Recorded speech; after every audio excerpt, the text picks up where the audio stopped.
Okay, so getting right to it, we do have y equals negative 3x. We can consider this to be alternatively written as y equals negative 3 over 1. We always want slope to be written as a fraction, x. And then there is nothing on the end, so we can add plus 0 for the y-intercept, which makes this proportional and makes it so that we have a point at the origin. The y-intercept in this case is 0. So our slope is negative 3 over 1, which means down 3 to the right 1, down 3 to the right 1. If you're a person that does count to the left, the opposite of down 3 and right 1 is up 3 and left 2, or sorry, left 1, up 3 and left 1. From there we can throw our line in there.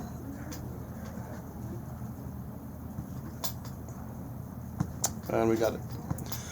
Next we have 4/3 x minus 2. The y-intercept is negative 2. And the 4/3 says up 4 and to the right 3. So up 4, right 3. Up 4, and right 3. If you're a person that likes to go left as well, the opposite of up 4 and right 3 is down 4 and left 3.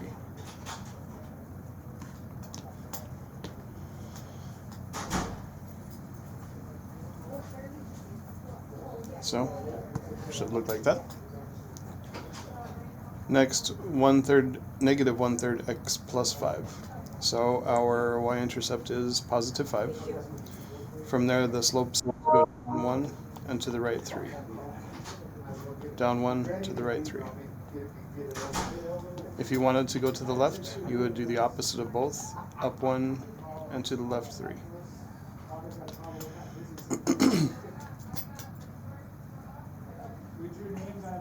So, on to the next one, 3 over 2 x minus 6 puts our y-intercept down here at negative 6.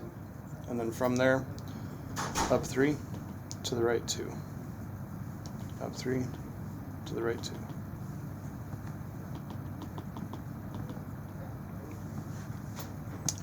And that's what we've got.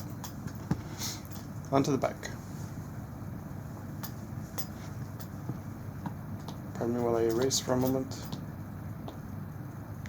I'm going to go ahead and leave my labels because I'm going to use them as I do this.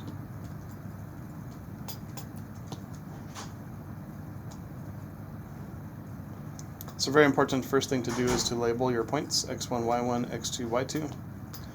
And then remembering the slope formula is y2 minus y1 over x2 minus x1.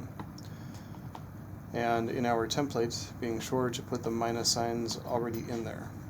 I'm actually going to copy and paste that right now so I don't have to write it again. For the other two problems. Okay. So y2 is negative 6. y1 is 5. x2 is negative 2. x1 is negative 3. We can change that double negative to be a plus. Negative 6 minus 5 is negative 11 over 1.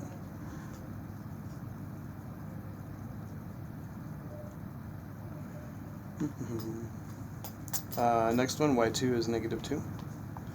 y1 is negative 8. And 4 minus negative 6. Both of those are going to be converted to plus. So negative 2 plus 8 is going to be positive 6. 4 plus 6 is going to be 10.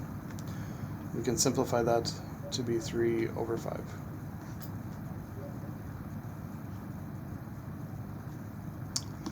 Next, negative 7 minus 4. Negative 2 minus negative 2. Those two negatives will become a plus. So we end up with negative 11 over 0. Now we need to remember that it is impossible to divide by 0, so this slope is actually called undefined. And the reason that that is the case is that if you were to graph this thing, let's say you had some random point out here and you went negative 11 down,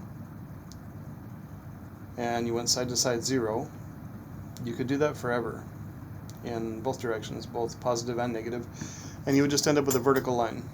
And so that vertical line has no slope. It is undefined.